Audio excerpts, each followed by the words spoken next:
Os 16%, os 16% que responderam à enquete são todos corintianos, são os corintianos sensatos. Tem que focar numa só. E olhem lá, e acho que nem que foque numa só vai conseguir escapar, porque o Corinthians está fazendo a campanha absolutamente perfeita para cair, né? É curioso, outro dia eu estava fazendo essa conta, né? Um time pode acabar invicto o Campeonato Brasileiro, empatar 38 jogos e ser rebaixado. Aí como é que fica? Você diz, bom, mas o time não perdeu de ninguém. Tá bom que não ganhou de ninguém, mas não perdeu de ninguém. Como é que está rebaixado? Com 38 empates, você fica rebaixado. Corinthians ontem, né, contra o Juventude, contra 9 jogadores do Juventude, claramente não podia não ganhar os 3 pontos. Ainda mais numa rodada em que todos que estão abaixo dele, tirante o Atlético Goianiense e o Cuiabá, todos os demais ganharam. Então, era claramente rodada para fazer 3 pontos. Contra 9, era para fazer 4 pontos, se fosse possível fazer 4 pontos. E não fez. E não fez. E não me adianta vir reclamar do juiz que o gol estava impedido coisa nenhuma, que houve um pênalti, um pênalti à brasileira, né? Como é que o cara, aquele gesto do cara não é um gesto natural? Mas normalmente se marca aquele pênalti. Normalmente se marca, mas dessa vez tinha um juiz mais sensato que não marcou. Bom, mas um juiz que expulsa 2 jogadores do adversário, você ainda reclama dele? Acha que ele está te prejudicando? Vamos parar com isso. O Corinthians não tem, e não era para ter mesmo, esse é o problema. O Corinthians não tem time, não tem um grande time. Digo mais, fez um bom primeiro tempo, mas é aquela coisa do time que não machuca o adversário, que não tem gente para meter a bola para dentro do gol. E isso, na hora H, faz muita falta. Então, o Corinthians está fazendo a campanha perfeita para cair com dignidade. E vai cair, eu acho, a seguir nesta toada, vai cair assim quase que naturalmente. Vai caindo aos poucos. Aos poucos. Não vai ser como. Não vai ser como foi em 2007, que acabou caindo na última rodada com o Grêmio. Se ganhasse do Grêmio, escapava. Não, eu acho que vai ser uma coisa lenta, gradual e segura na direção do abismo. Até para ir acostumando o torcedor com a ideia de que o Corinthians vai cair. Porque não tem direção, politicamente aquilo está uma verdadeira guerra, e temos 2 bons milongueiros no comando técnico, né? São ótimos milongueiros, nada passa ali, todo passa, está tudo bem, tudo tranquilo, hoje não fomos bem, pero não vai barrar. Porque o Corinthians é grande demais. Sim, o Corinthians é grande demais, já caiu uma vez e está arrumando a cama para cair pela segunda vez. E olhe, com alguns jogadores jogando muito. O Hugo Souza, por exemplo, o goleiro, ontem o Corinthians só não tomou o segundo gol por causa dele. Então, o que esperar de um time que em casa, onde ele era o papão, mais empata do que ganha? Espera-se a queda. Não tem. E não é uma questão de comodismo, não, mas você já se acostumou com a ideia? Não me cabe acostumar ou não acostumar. Me cabe analisar. Deste jeito, o Corinthians cai. E que outro jeito tem? Não tem muito outro jeito. Entre outras coisas, porque não tem como gastar dinheiro que o Corinthians não tem. Então, é isso. Fruto da gestão anterior, fruto desta gestão, que também desmontou um time sem ter o que pôr no lugar. Aí o time cai. Arnaldo, mas assim, o Corinthians contratou, gastou o que tem, o que não tem, contratou um monte de jogador por muito dinheiro, falou até em Michael agora, que está querendo ganhar uma Thales Magno agora. Thales Magno é o novo nome. Gabigol, lembra o Gabigol? A nova patrocinadora É isso, falou que vai trazer alguém de peso, vai, assim, vai fazer o que for Ronaldo possível. Gaúcho. Ronaldo Fenômeno. De peso. Mas não tá jogando. Você até entende que o elenco tá ficando bom, forte ou razoável, sei lá. Não, é que assim, como o Juca falou, você dispensar 15, contratar 15 e achar que os 15 novos vão fazer um time funcionar em 2 meses, não vão. O Corinthians tem contratado jogadores de um nível bom.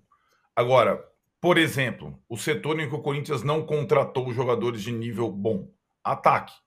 E aí, quando você está nessa situação de precisar vencer em casa e perde o centroavante, que mesmo criticado, é o cara que faz gol no time com uma questão na vesícula, né, por 1 mês, e o outro atacante está suspenso, o Romero, você não tem jogador.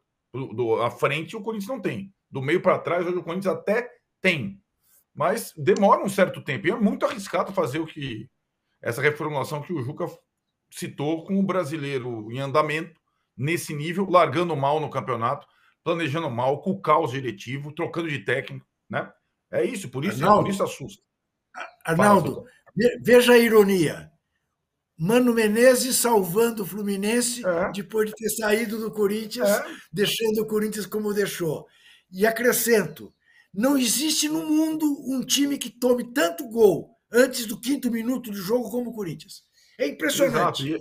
Como o Corinthians começa o jogo desligado.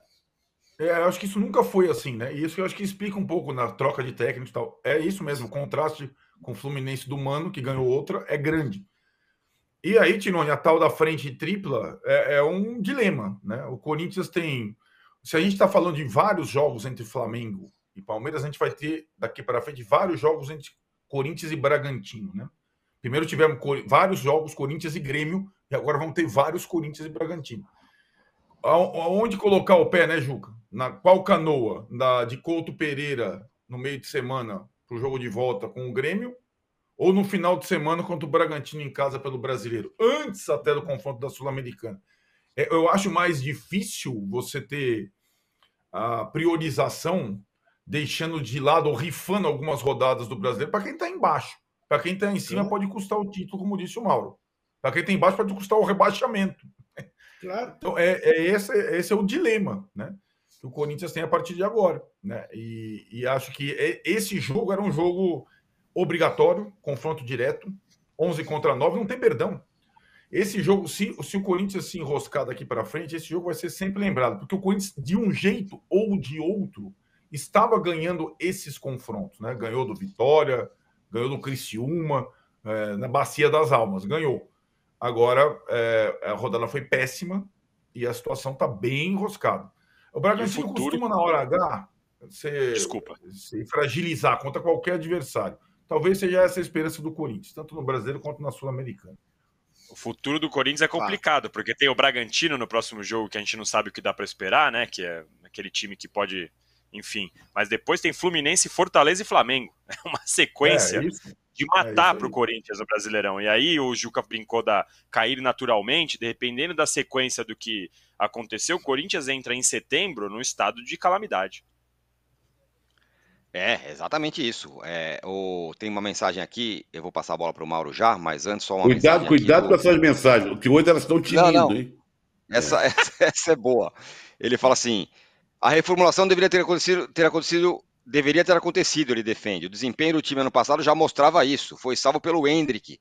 Base do time já era. Tá falando do Palmeiras ainda, eu acho. Aí, voltou o Palmeiras? Do Hendrick. Não, é só do Palmeiras, falou do Hendrick.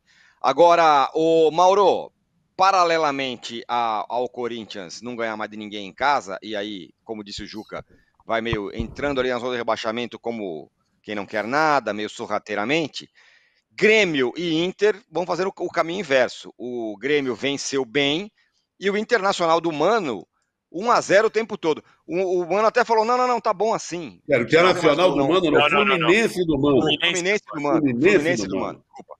Ele até falou, não, tá ótimo assim, 1-0 aí, todo jogo tá excelente, não precisa mais não, foi o que ele falou.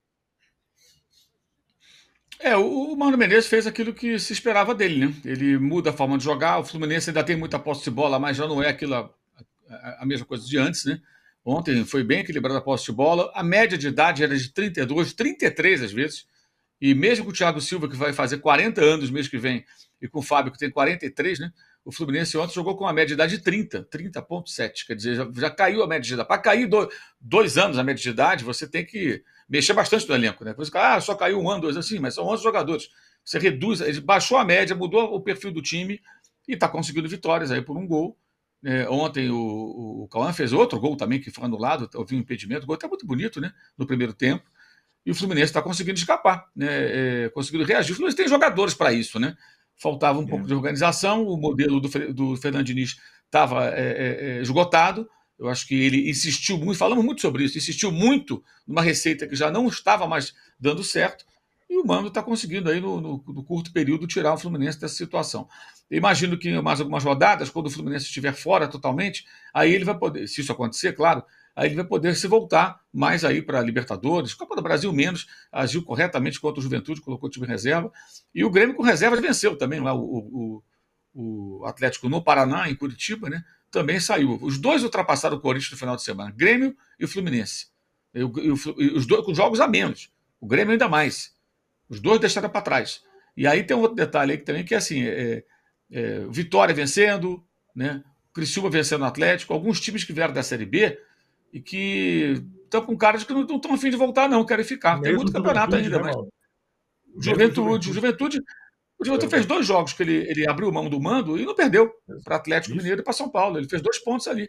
Parecia que ia perder. Não vai jogar lá no Jacone? Não. Ontem, defendeu um ponto valiosíssimo contra o Corinthians nas circunstâncias. Num confronto direto, né? Porque até que prova o contrário, quem vem da Série B luta para não cair. Mas esses times estão conseguindo escapar. É difícil que um dos grandes, se esse cenário não se alterar, não seja rebaixado. E o Fluminense e o Grêmio deram uma boa reação, mas não é uma reação casual. O time mudou, o perfil do time do Fluminense mudou também, isso aí é muito claro. O Grêmio foi ao mercado, aí, buscando novos jogadores também para tentar um melhor desempenho. Agora, sobre o Corinthians, rapidamente, o Ramon Dias, eu falei isso aqui, vou repetir, o Ramon Dias no Vasco chegou a ter 3 vitórias, depois derrota, empate, o time caiu, mais 3 vitórias, 3 seguidas, em 2 momentos.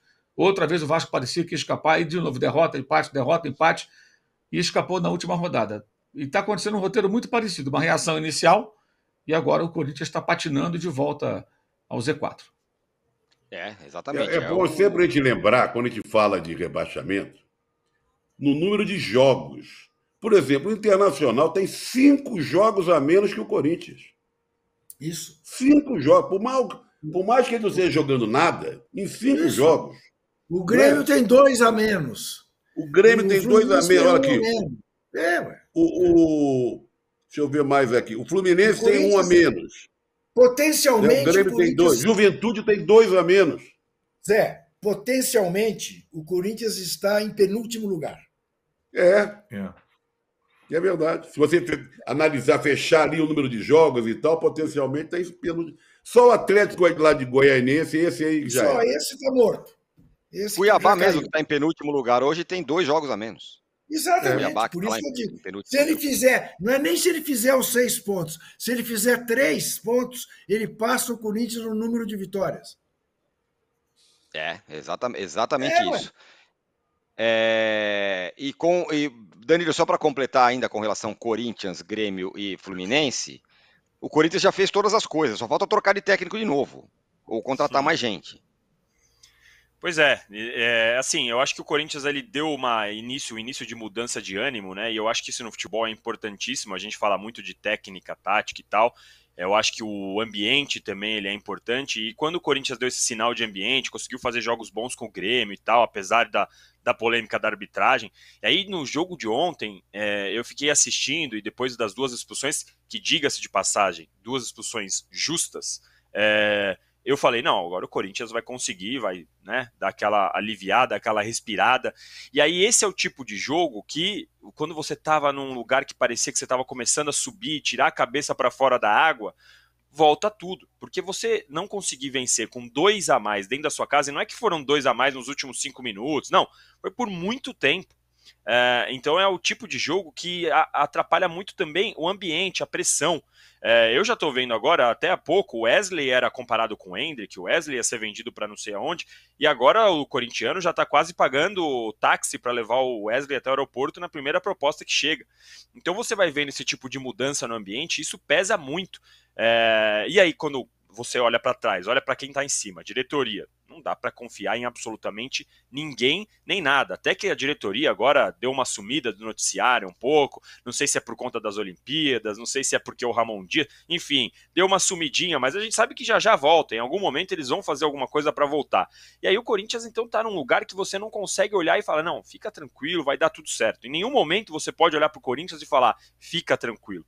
Quando parecia que isso ia acontecer, vem um jogo como o de ontem, que realmente é algo marcante, assim, você não conseguir vencer o Juventude com 2 a mais na sua casa, e com a torcida lotando e tal. A gente já viu em outros momentos a torcida aplaudindo, né, mesmo quando o resultado não é bom e tal, porque reconhece gana, reconhece vontade.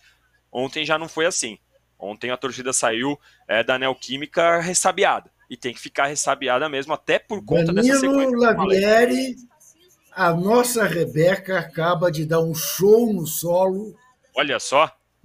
Que eu vou lhe contar, eu não entendo, não sou jurado, mas vamos duvido secar, hein? Porque na outra lá... A outra vocês começaram a falar e o Calderano perdeu até de mim lá. Depois vocês falaram, verdade. o Calderano tá bem. Vem do jeito que não entende nada de esportes olímpicos, querer meter o B dele onde não deve meter. É quando vira lata, quer dizer. É isso. A trave, os especialistas explicaram por que a Rebeca não teve o nome. Merecia pelo menos o bronze, mas não ouro e prata. Aí, não. Eu vou dizer a você, eu larguei o programa agora para ver. Ela foi maravilhosa, só que na hora de fechar, ela deu passo para trás 2 vezes. Se a outra conseguir. Tá vendo? Dá quanto de desconto isso aí, Trajano? Quanto de desconto? Eu não sei, eu vou consultar o do universitário. Mas só faltava agora o posse de bola discutir ginástica. Vocês estão parecendo o Luciano do Vale nas lutas do Maguila. Tá bem o brasileiro. Aí acontecia o que acontecia naquelas horas. Não, engraçado, no boxe, não, só no boxe, tinha um narrador de boxe da Sport TV, que ele só narrava golpe do brasileiro. Se você fosse levar em conta todos os golpes do brasileiro, era uma surra tremenda. Aí via o resultado, o outro ganhava. 14,166. Notaça! Parabéns. Olha o Juca aí. Eu não quero estragar seu dia, nós estamos chegando ao fim do nosso posse de bola, só quero lembrar você, não sei se você está muito acompanhando a Olimpíada e tudo mais, não sei se você desligou um pouco do América, mas o André Balada, tchau. Já não joga mais pelo Graças América. A Deus, né? O último jogo foi contra o Americano, o América já em 6º lugar, 0-0 foi o jogo, mas teve um pênalti a favor do América. Sabe onde ele chutou a bola? Lá em Campos. Na Lua. O jogo era americano e Campos. Posse de bola fica por aqui. Valeu, Mauro, Trajano. Quantos Danilo, mil? E like? Deu 5 mil?